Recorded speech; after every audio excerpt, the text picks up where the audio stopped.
Hello everyone, welcome to only IAS. Last lecture में हमने defence system को start करने की बात की थी और डिफेंस सिस्टम के अंदर में हमने स्पेसिफिकली कुछ बेसिक्स के बारे में डिस्कस किया था, जैसे कि हम एक ब्रॉड इमेज बना सकें कि हमें डिफेंस को किस हिसाब से पढ़ना होता है। क्योंकि ये टॉपिक इतना बड़ा है ना, हम कैटेगराइज नहीं कर पाते कि हम इसको किस एक्सटेंट तक पढ़ें। तो इसके लिए वो पुराना वाला वीडियो तो आपके लिए बहुत इंपॉर्टेंट है। उसके अंदर में ही ना हमने कुछ बेसिक कटआउट्स लिए थे, जैसे कि कौन कौन से मेजर पोर्शंस हैं जिसको हमने पीसैप के अंदर में डिवाइड किया था। पीसैप क्या है? एक तो हमने पढ़ा था ये प्रोटेक्शन वाला काम है, मतलब सेफ गार्डिंग वाला काम है। एस फॉर सर्वेलेंस, मतलब कि एक तो हम प्रोटेक्ट करते हैं, चौकीदारी वाला काम करते हैं, लेकिन ये जो सर्वेलेंस वाला काम है, इससे हम लोग दूसरे देशों के करतूतों पर भी निगरानी रखते हैं। तो ये सर्वेलेंस, जिसके अंदर हम लोग ये रडार वार्निंग सिस्टम और ये सारी चीजें पढ़ते हैं। फिर एक आता है अटैक और दूसरा आता है प्रोडक्शन हाउस, जो कि हमारा डीआरडीओ और इसके साथ कुछ प्राइवेट ऑर्गेनाइजेशंस भी हैं, जैसे कि 2-3 हमने पढ़े थे, उसमें से बीईएल था। तो ऐसे हमने बहुत सारे पढ़े थे। तो ये एक बड़ा स्ट्रैटेजी है जिसके बेसिस पर हम आज ये अटैक वाले के अंदर में ना एक सिस्टम पढ़ रहे हैं, मिसाइल सिस्टम। मिसाइल सिस्टम की भी बेसिक्स हमने कुछ न कुछ लास्ट लेक्चर में कवर की थी, जिसके अंदर हमने डिफरेंस देखा था कि बैलिस्टिक मिसाइल और क्रूज मिसाइल्स में क्या अंतर होते हैं। ठीक है, उन्हीं सीरीज को हम जरा सा कंटिन्यू करते हैं और इसमें हम लोग स्पेसिफिकली देखो, अब आज का जो लेक्चर है ये थोड़े फैक्चुअल बेसिस पर है। जो कॉन्सेप्चुअल है, देखो पूरा का पूरा इनफैक्ट डिफेंस की ही बात करोगे तो डिफेंस पूरा जो भी एग्जाम में क्वेश्चंस आते हैं वो फैक्ट बेस्ड आते हैं। ठीक, तो इसमें आपको कुछ चीजें रटनी पड़ सकती हैं। अब रटोगे कैसे? इसके लिए आप खूब सारे पिक्चर्स का यूज कर लो, मतलब कि आप देखो कि कौन सी चीजें, जैसे कि अगर हम नाग सिस्टम पढ़ रहे हैं तो नाग का इमेज हमारे दिमाग में बनना चाहिए, तभी तो हम बता पाएंगे कि ये है क्या एक्चुअल में। नाग है हमारे लिए एंटी टैंक मिसाइल। ठीक, तो एंटी टैंक मिसाइल इसी तरीके से मान लो हमने कुछ पढ़ा पृथ्वी, तो पृथ्वी, अस्त्र या फिर अग्नि, ये सब हैं क्या एक्चुअल में, इसके बारे में ना हमें एग्जैक्टली पता होना चाहिए, हमारी दिमाग में वो इमेज फ्रेम रहनी चाहिए। तो हमारा मेन पर्पस क्या है कि हम किसी चीज की इमेज अपने दिमाग में बना ले ताकि उससे रिलेटेड क्वेश्चन आता है। जैसे कि क्वेश्चन कैसे आएंगे, वो बोलेगा कि भाई ये सरफेस टू एयर सिस्टम है, लेकिन वो क्या होगा, एयर टू एयर होगा। अगर हमको उसकी इमेज पता है कि हाँ उसको हम लोग सुखोई के या फिर रशिया के किसी भी जो भी हमने अभी वहां से खरीदा हुआ है, किसी भी मान लो एयरक्राफ्ट के ऊपर हमने लगा के निशाना साधा था, तो अब हमें पता चल गया कि भाई ये लैंड से नहीं छोड़ने वाला ये मिसाइल है, बल्कि एयर से छोड़ने वाला मिसाइल है, किसी एयरक्राफ्ट में इसको हम लगा के रखते हैं।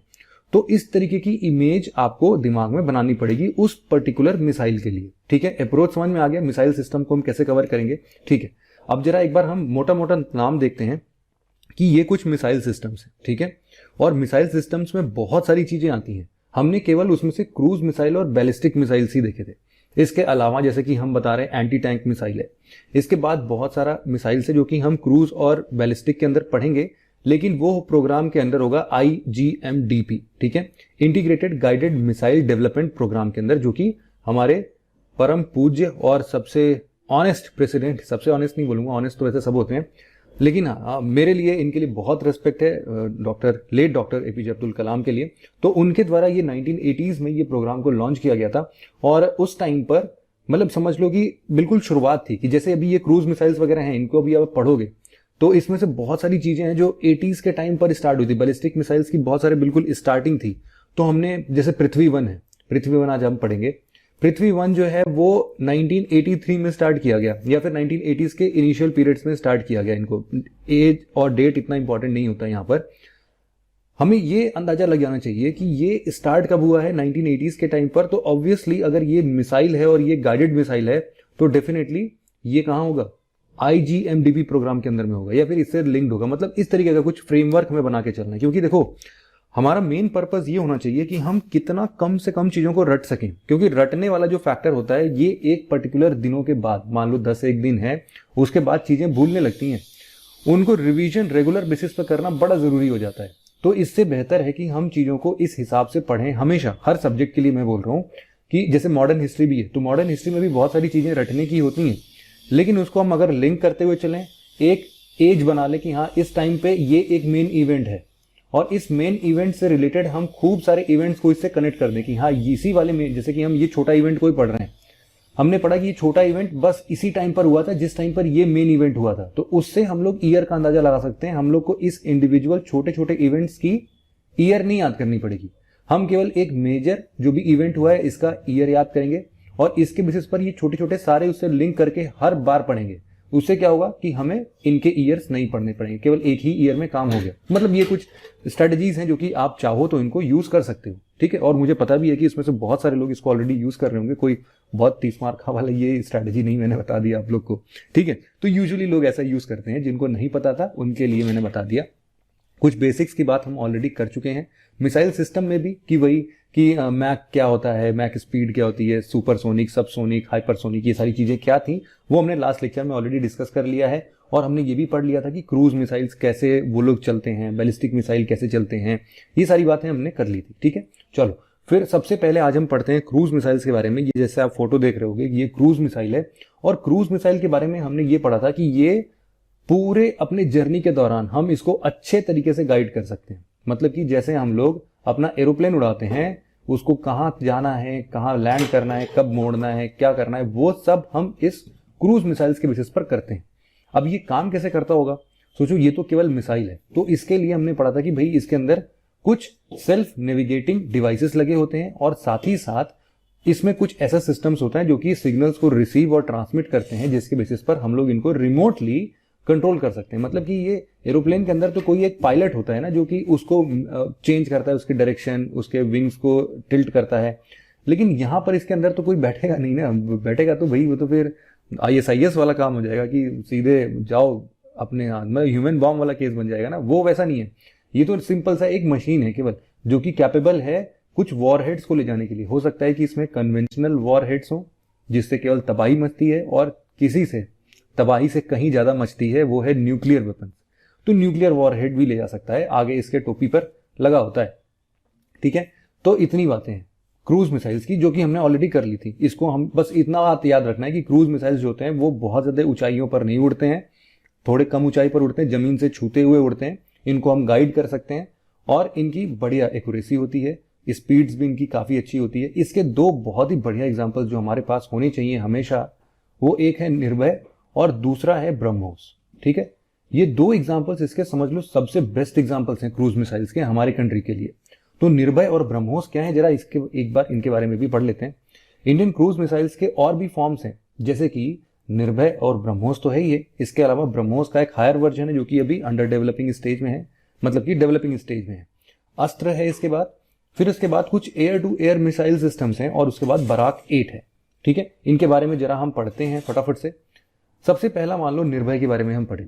निर्भय जो है वो अपने यहां पहला ऐसा indigenously developed long range subsonic cruise missile है। अब इसका मतलब क्या है, अब आप इसको ब्रेक कर सकते हो ना, कि लॉन्ग रेंज का मतलब क्या था, एक पर्टिकुलर रेंज बताता है कि मान लो ये 1000 किलोमीटर के ऊपर की चीजें हैं इसमें।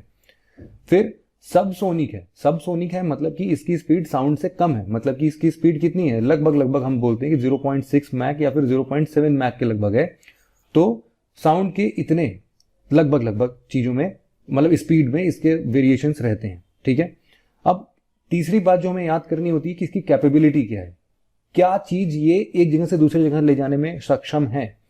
तो देखो ये ना कन्वेंशनल और न्यूक्लियर वेपन्स दोनों को ले जाने में सक्षम है।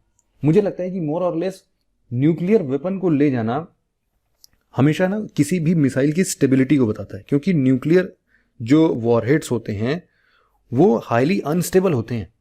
तो अगर हमने कोई भी ऐसा मिसाइल बना दिया जो कि अपने फ्लाइट के दौरान पर स्टेबल है, तो वो न्यूक्लियर कैपेबल भी हो जाता है। क्योंकि हमें करना क्या होता है, इसका ऊपर वाला ढक्कन खोलना होता है, इसका ढक्कन में वॉरहेड भरना होता है।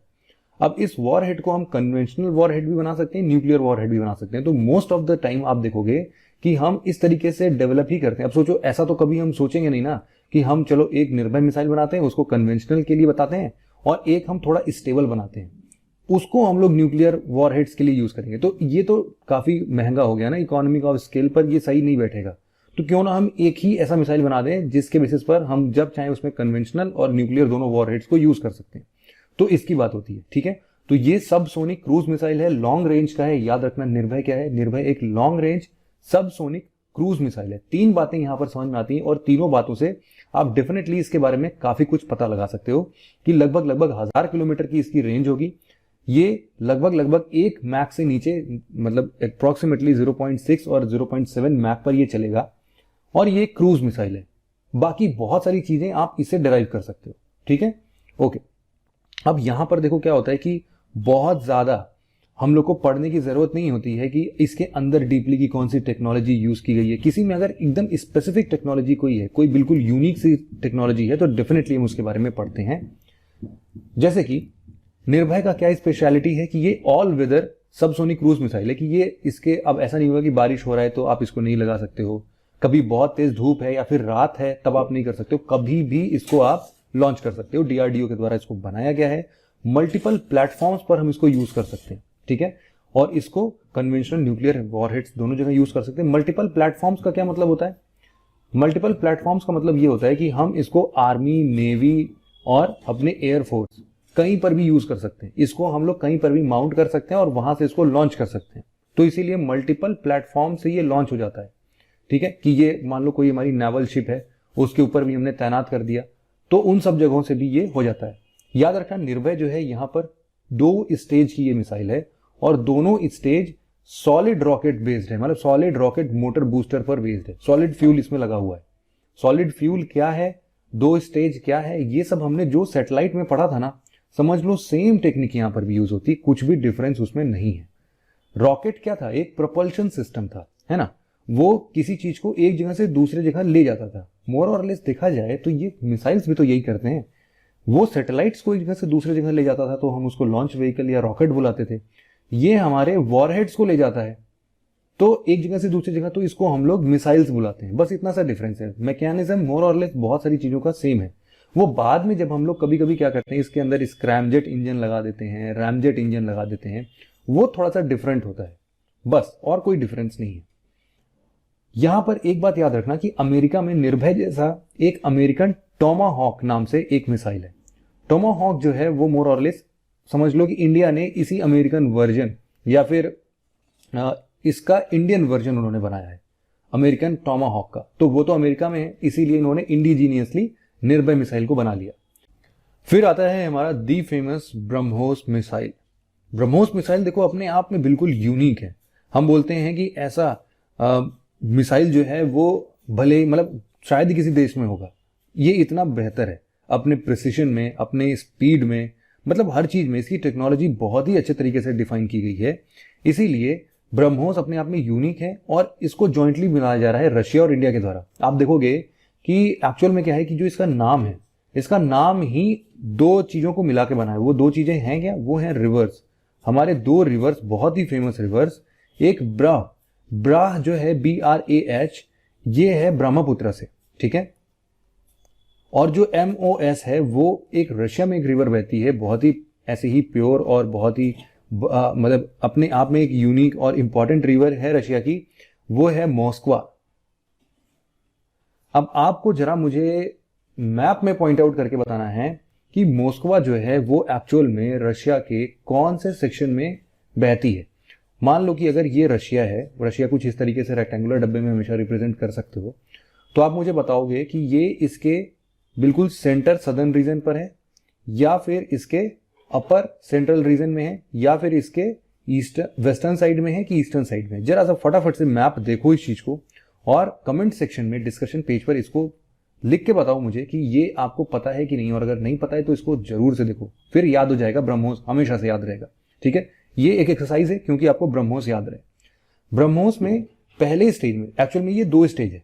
2 स्टेज में हम लोग क्या करते हैं, पहले स्टेज में हम लोग सॉलिड प्रोपेलेंट इंजन का यूज करते हैं और दूसरे स्टेज में हम लोग लिक्विड रैमजेट इंजन का यूज करते हैं।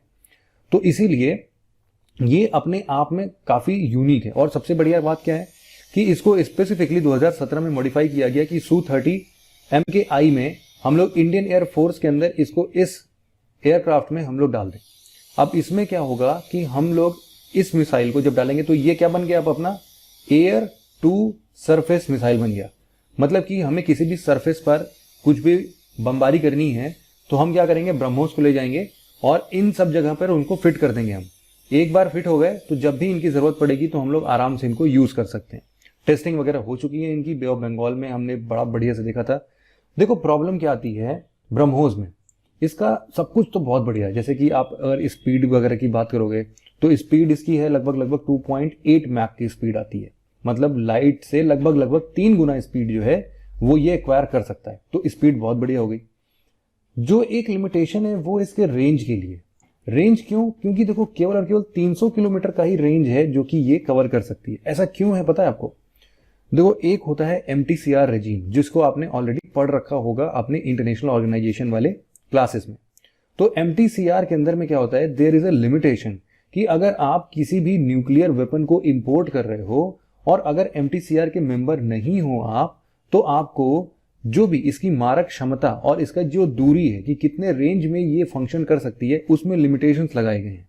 और लिमिटेशंस 300 किलोमीटर का है, ठीक, कि 300 किलोमीटर से ज्यादा न्यूक्लियर वेपन को लेके कोई भी नहीं जाएगा अगर वो MTCR का सिग्नेटरी नहीं है। तो इंडिया 2016 के पहले तक नहीं था, ठीक है। और फिर क्या हुआ, 2016 में जब इंडिया को MTCR का दर्जा मिल गया, मतलब उसके अंदर MTCR के अंदर इंडिया आ गया, तो अब ये बात किया जा रहा है कि भाई अब हम ब्रह्मोस को थोड़ा सा एडवांस स्टेज में ले आ सकते हैं और भी इसमें जो भी कमियां थी उनको हम दूर करने की बात कर रहे हैं, कुछ नया करने की बात कर रहे हैं। यहां पर देखो, एक चीज हमें ये पता होना चाहिए कि ये जो पूरा का पूरा मिसाइल है ये अपने आप में इतना खास क्यों है। इसमें हमने किया गया है कि 2 स्टेज बनाए हैं। 2 स्टेज में हमने पहला स्टेज जो है वो तो सॉलिड प्रोपेलेंट इंजन का रखा है। जैसा कि मैंने आपको बताया कि जो इंडिया है और रशिया है दोनों मिलकर इसको बना रहे हैं, ठीक है। लेकिन इसमें जैसे ये जो सॉलिड फ्यूल का, सॉलिड प्रोपेलेंट का जो पोर्शन है वो तो चलो इंडिया बना रहा है, लेकिन जो अभी दूसरा पोर्शन है इसका, वो है दूसरे स्टेज में हम यूज करते हैं लिक्विड फ्यूल रैमजेट इंजन को। तो यहां पर ये स्पेशलिटी है इसकी। अब देखो, लिक्विड फ्यूल यूज करने का ये मतलब होता है कि हम उसको कहीं पर भी पुट ऑन पुट ऑफ कभी भी कर सकते हैं, चालू और बंद कर सकते हैं ना। हमने पढ़ा था इसको इस सैटेलाइट वाले पोर्शन में। तो इसमें यही फायदा है कि मान लो कि आप जा रहे हो, मतलब मिसाइल को क्रूजली लॉन्च कर दिया गया है, तब से कोई एक ऐसा ऑब्जेक्ट इसके रास्ते में आ गया जो कि इसको हिट नहीं करना था, तो तुरंत के तुरंत इसके इस स्पीड को कम करके, तुरंत इसके पाथ को चेंज करके घुमा के इधर से ले जाके फिर हिट करना टारगेट को। तो ऐसी कुछ कैपेबिलिटीज हैं और इसकी स्पीड इतनी बढ़िया है, और इन सब चीजों के लिए ये अपने आप में बहुत यूनिक सिस्टम है, ठीक है। मतलब इसके अंदर बहुत सारी स्पेशलिटीज है, बहुत सारे टेक्निक्स हैं। तो अभी तक तो ये हो रहा था कि चलो क्या है कि ये जो लिक्विड रैमजेट इंजन है सेकेंड स्टेज वाला, वो रशिया डेवलप कर रहा था, तो इसीलिए इन लोगों का ज्वाइंट वेंचर भी है। लेकिन इंडिया को ऐसा नहीं है कि मतलब ऐसी टेक्नोलॉजी इंडिया खुद नहीं बना रहा है। देखो, इंडिया भी अपने आप में अलग से इसको डेवलप करने की कोशिश कर रहा है, और वो भी फिलहाल समझ के चलो कि वो अपने फाइनल स्टेजेस में है। प्रॉब्लम होती है इसमें कि लिक्विड फ्यूल रैमजेट इंजन को बनाना, क्योंकि ग्रेविटी किस डायरेक्शन में काम करती है फ्लाइट के दौरान, ये सब करके ना बड़ी टेक्निकल चीजें इसमें इन्वॉल्व है, उसमें हम नहीं घुस रहे हैं। लेकिन आप ये समझो कि इसको बनाना आसान नहीं है। तो बहुत सारे एक्सपेरिमेंट्स वगैरह कंडक्ट हो रहे हैं, जिसके बेसिस पर अब इंडिया फाइनली इस मोड पर है कि हाँ, बहुत जल्द अब ये लिक्विड रैमजेट इंजन बन जाएगा। और जब एक बार ये सब बन जाएगा तो समझो इंडिया फिर आगे से ब्रह्मोस जैसे इंडिजिनस मिसाइल्स खुद बना सकता है, ठीक है। तो ये बड़ा बढ़िया बात होगा। फिर ब्रह्मोस जैसे 2001 में सबसे पहले लॉन्च किया गया था, और उस टाइम का समझो कि हेवीएस्ट वेपन था, जिसको कि Su-30 MKI फाइटर एयरक्राफ्ट में इसको रखा गया था, और लगभग भार इसका 2.5 टन्स का है। मल्टी प्लेटफॉर्म है और बहुत एक्यूरेट है, फायर एंड फॉरगेट प्रिंसिपल पर बेस है कि एक बार आपने निशाना साध के छोड़ दिया तो फिर उसको ट्रैक करके वहां पर हिट करेगा, नाइट में भी दिन में भी, irrespective of the weather situation, climate situation, आप इसको यूज कर सकते हो। तो इसलिए ये सब अपने आप में काफी यूनिक प्रॉपर्टीज डेवलप करता था। दूसरी बात ये कि अब आपको बताना है कि अगर इसका स्पीड 2.8 मैक या फिर 3 मैक के लगभग है, तो ये सबसोनिक है कि ये सुपरसोनिक है। देखो भाई, ये सुपरसोनिक है, तो इसीलिए इसको हम लोग क्या बोलते हैं कि सुपरसोनिक क्रूज मिसाइल है। और इसका रेंज कितना है? 300 किलोमीटर का रेंज है, तो इसीलिए हम इसको क्या नाम देंगे कि मीडियम रेंज है ये। तो नाम क्या बन जाएगा? Medium range supersonic cruise missile, ठीक है। तो ब्रह्मोस क्या है? एक medium range supersonic cruise missile है, जिसको हम लोग कहीं से भी लॉन्च कर सकते हैं। सबसे बढ़िया बात तो यही है इसका। इसमें कोई भी ऐसा तामझाम नहीं है कि हम इसको केवल और केवल लैंड से लॉन्च करें, केवल एयर से, कहीं से भी लॉन्च कर सकते हैं। इवन हम सबमरीन से भी इसको लॉन्च कर सकते हैं, सबमरीन शिप्स जहां पर भी है, ठीक। ओके, तो NPOM है रशिया का और अपने यहाँ का DRDO है। इन लोग के अलग अलग स्टेक्स हैं, जैसे कि DRDO का इसमें 50.5% का स्टेक है और रशिया का इसमें 49.5% का स्टेक है। इसके बेसिस पर ये लोग इसको इसको डेवलप कर रहे हैं। यहां पर इंडिया की एंट्री जब MTCR में हो गई है, तो अब ये बात होगी कि नहीं होगी कि अब इसको 300 किलोमीटर से थोड़ा बढ़ा दिया जाए, इसकी स्ट्राइक रेंज थोड़ी बढ़ा दी जाए ना। तो अब बात चल रही है कि हम इस पे और एक्यूरेटली, हम इसको और यूनिकली डेवलप कर सकते हैं इस मिसाइल को। इसीलिए हमने क्या किया कि हमने ब्रह्मोस 2 बनाया। ब्रह्मोस 2 बनाया इन द सेंस कि ब्रह्मोस 2 बनाने की बात हो रही है, इसमें हम लोग बोल रहे हैं कि इसकी जो स्पीड है वो हम लोग 6 से 7 मैक रखने वाले हैं। अब जब आप खुद ही सोचो कि 6 से 7 मैक हो जाएगा तो क्या ये सुपरसोनिक मिसाइल रह पाएगा तब तक? नहीं, तब बन जाएगा ये हाइपरसोनिक मिसाइल। और हम लोग क्या कर रहे हैं कि इसका रेंज बढ़ा के 300 किलोमीटर से ऐसा सोच रहे हैं कि 600-700 किलोमीटर तक का हो जाए। तो 600-700 किलोमीटर तक के लिए रहेगा तो ये मीडियम रेंज ही, लेकिन फिर भी इसकी स्पीड काफी बढ़िया हो जाएगी, है ना। तो इसलिए उस टाइम पर ये क्या बन जाएगा, medium range hypersonic cruise missile, अगर ब्रह्मोस 2 सक्सेसफुली सब कुछ आ जाता है हमारे पास, ठीक है। तो ब्रह्मोस 2 ब्रह्मोस 1 से कैसे डिफरेंट है ये आपको पता होना चाहिए। ब्रह्मोस जो है अंडमान आइलैंड से भी हाल फिलहाल में इसका लैंड टू लैंड कॉन्फ़िगरेशन जो है कि हम लोग जमीन से भी इसको छोड़ सकते हैं क्या, तो उसके बेसिस पर टेस्ट किया गया। फिर इसमें क्या होता है ना, जैसे ये आप व्हीकल देख रहे हो, इस व्हीकल के ऊपर हमने ब्रह्मोस मिसाइल ऐसे टांग दिए हैं, इसको चढ़ा दिए हैं, और इसी व्हीकल के अंदर ही ये कैपेबिलिटी है कि इसको ये लॉन्च कर सकता है।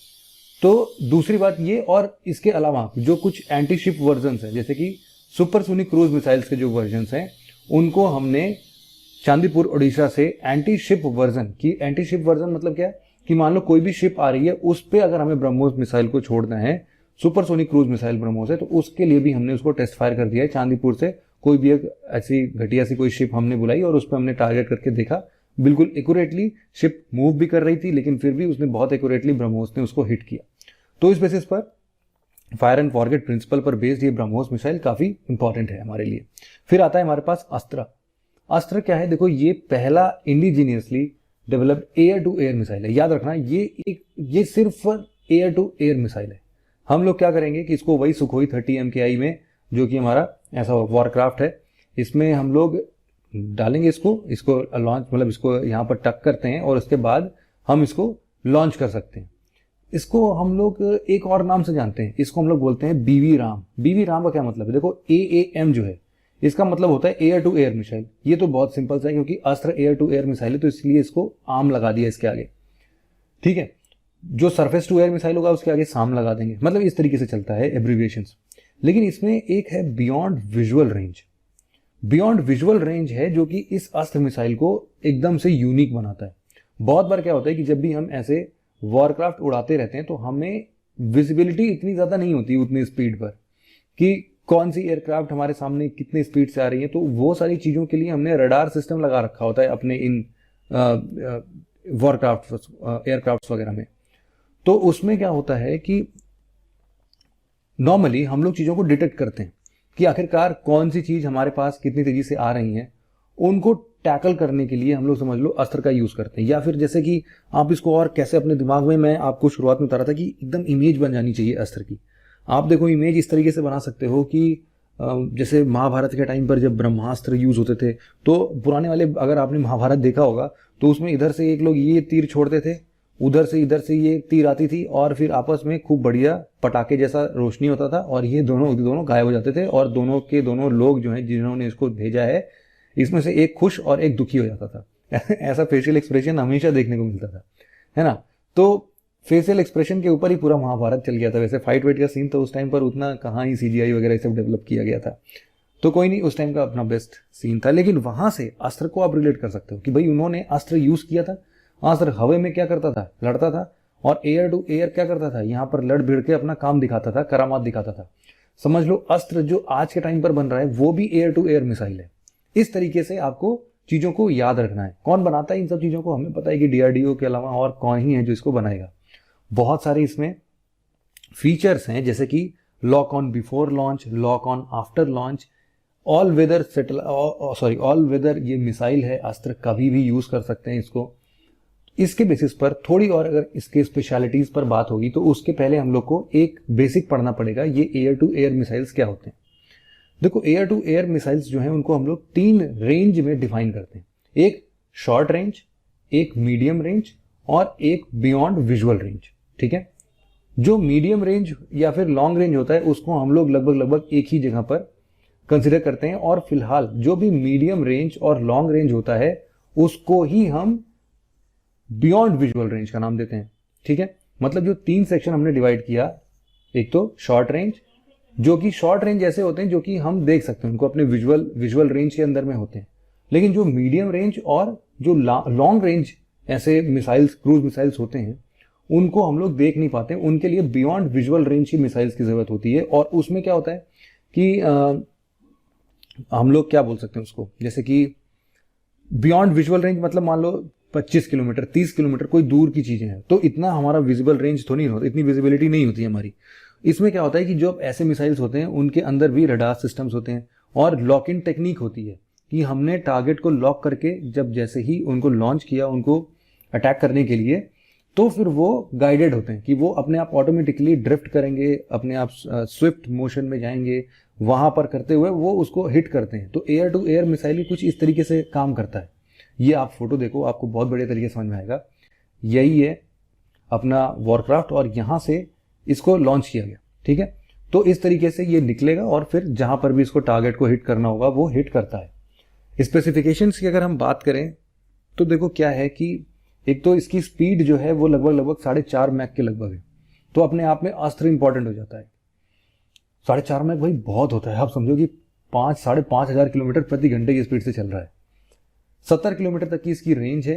70 किलोमीटर रेंज पे अगर किसी को हिट कर रहा है तो वो बियॉन्ड विजुअल रेंज होगा। इसमें जैसे कि मैंने बताया कि इसमें LOBL और LOAL टेक्निक है, लॉक ऑन बिफोर लॉन्च और लॉक ऑन आफ्टर लॉन्च। इसमें क्या होता है कि हम लोग सेफली शूट कर पाए किसी चीज को, मिसाइल अपने आप लॉन्च करे, या फिर हम क्या करें कि एक बार मान लो क्या होता है कि 30-35 किलोमीटर है, एक तो हमने रडार चलाया अपना, मान लो 15-20 किलोमीटर की रेंज में जो भी होगा उसको हमने डिटेक्ट कर लिया, वहां पर हमने उसको लॉक कर दिया, बिफोर लॉन्च उसको हमने लॉक कर दिया कि भाई इस टारगेट को हिट करना है। लेकिन मान लो इससे भी दूर कोई चीज है, यहां पर है, ठीक, तो हम लोग क्या करेंगे कि अब कोई भी चीज यहां पर है, इसको हिट करने के लिए हमें दिख ही नहीं रहा है, तो हम हिट लॉक कैसे करेंगे, है ना। तो हम लोग क्या करते हैं, लॉक ऑन बिफोर लॉन्च करते हैं कि हम पहले इस मिसाइल को लॉन्च कर देते हैं। जब मिसाइल यहां तक पहुंचता है तो इस मिसाइल के अंदर खुद के रडार सिस्टम्स होते हैं जो कि चीजों को डिटेक्ट करता है 15-20 किलोमीटर पहले अपने। उस केस में हम क्या करेंगे, इसकी मदद से हम टारगेट को एक्वायर करेंगे, फिर लॉक करेंगे। तो एक तो लॉक ऑन आफ्टर लॉन्च है और एक लॉक ऑन बिफोर लॉन्च है, तो दोनों सिस्टम्स इसके अंदर होते हैं। 15 kg का पेलोड या वॉरहेड ये अपने साथ ले आ सकता है। अस्त्र मिसाइल के बारे में हमने डिटेल से डिस्कस किया। नेक्स्ट जो हमारे पास है वो है बराक 8। बराक जैसे नाम सुनते ही आपको समझ में आना चाहिए कि भाई ये कुछ इजरायली नाम है, और बराक एक्चुअल में इजराइल वहां पे जो हिब्रू लैंग्वेज है उसके अंदर इसका मतलब होता है लाइटनिंग। ठीक, मतलब पटाखे वगैरह छुड़ाने का काम होता है, समझ लो वैसे ही बराक काम करता है। तो इसको भी DRDO और इजराइल एरोस्पेस इंडस्ट्री के द्वारा एक साथ ज्वाइंटली डेवलप किया जा रहा है बराक 8 को। हाल फिलहाल में इजराइल ने अपने नेवी में बराक 8 को इंडक्ट किया है। ठीक है, इसके बाद इजराइल देखो क्या करता है, बराक 8 मिसाइल सिस्टम को, मतलब बराक मिसाइल सिस्टम उसके पास था, बराक 8 उसका अपग्रेडेड वर्जन है। ये अपने हिसाब से लॉन्ग रेंज LRSAM है, LRSAM या MRSAM। लॉन्ग रेंज मतलब कि long range surface to air missile और medium range surface to air missile. याद रखना हमेशा कि बराक जो है वो LRSAM और MRSAM के कैटेगरीज में आता है। अब ये दोनों हैं क्या, दोनों को अब आप अच्छे तरीके से जानते हो कि लॉन्ग रेंज क्या होती है, शॉर्ट रेंज क्या होती है, और सरफेस टू एयर मिसाइल्स का क्या मतलब है। जो भी है, मतलब इसमें क्या होता है कि इसका ट्रायल वगैरह सब कुछ सक्सेसफुली कंडक्ट कर दिया, मतलब जा चुका है ये ऑलरेडी ये सब। और इसमें क्या है कि एक मल्टी फंक्शनल सर्विलांस सिस्टम है, ठीक है, और इसमें थ्रेट अलर्ट रडार भी लगाया गया है। इसको हम लोग MF स्टार के नाम से जानते हैं। क्या है ये MF स्टार? इसका क्या मतलब है, देखो MF स्टार का मतलब ये है कि एक तो हमारा मल्टी फंक्शनल सर्विलांस और उसके अलावा थ्रेट अलर्ट रडार है।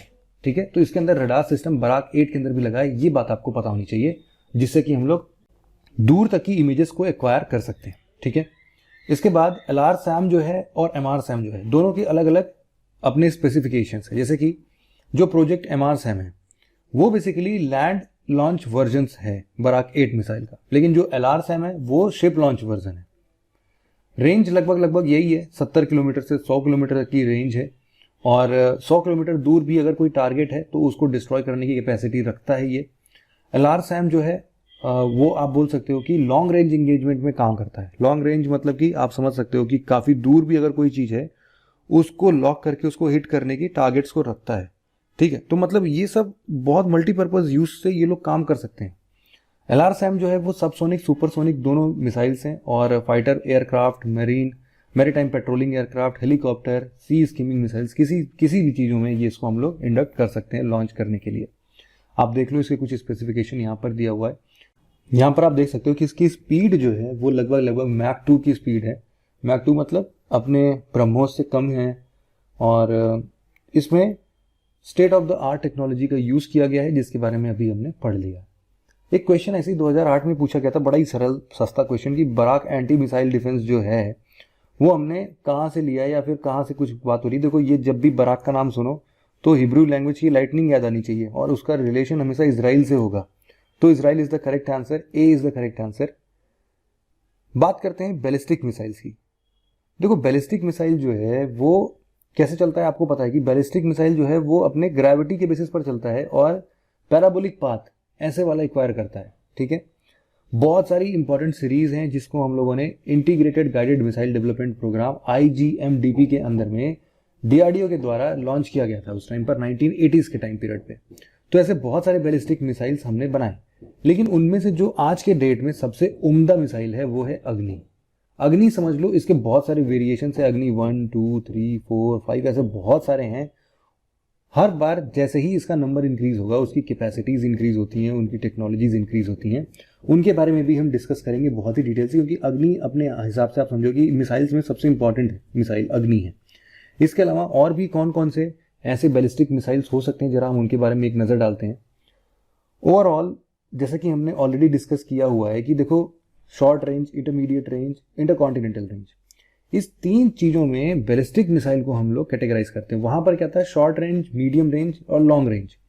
बैलिस्टिक मिसाइल्स को हम लोग शॉर्ट रेंज, इंटरमीडिएट रेंज और इंटरकॉन्टिनेंटल रेंज में SRBM, IRBM और ICBM, मतलब कि short range ballistic missile, intermediate range ballistic missile और इंटरकॉन्टिनेंटल बैलिस्टिक मिसाइल्स, इनके बेसिस पर हम लोग इनको यूज करते हैं।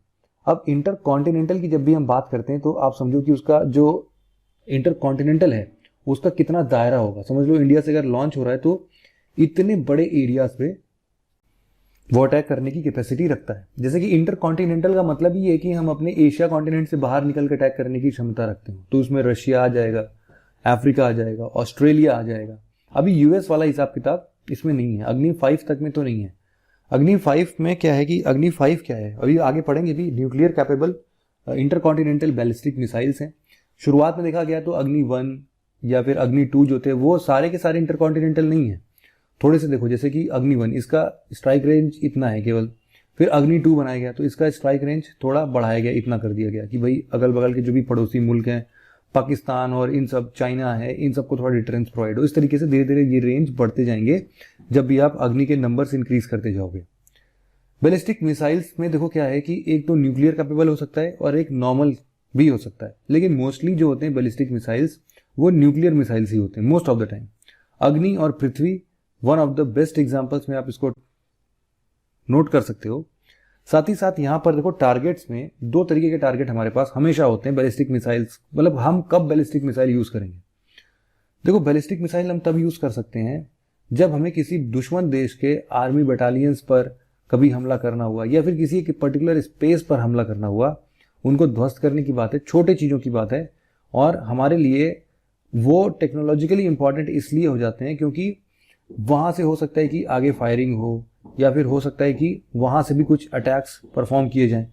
तो ऐसे वॉर टाइम पर हम लोग क्या करते हैं कि ऐसे टैक्टिकल टारगेट्स को खोजते हैं हमेशा, जहाँ पर भी हमें ऐसा पोटेंशियल दिख जाए कि वहाँ पर टैक्टिकल टारगेट्स आखिरकार क्या हैं, तो हम उनके बेसिस पर आर्मी बटालियन पर हमला करना है या फिर किसी भी चीज़ पर हमला करना है, किसी एक पर्टिकुलर जगह पर हमला करना है, तो उन सब के बेसिस पर हम लोग बैलिस्टिक मिसाइल्स को यूज़ करते हैं। दूसरा स्ट्रैटेजिक टारगेट्स होते हैं।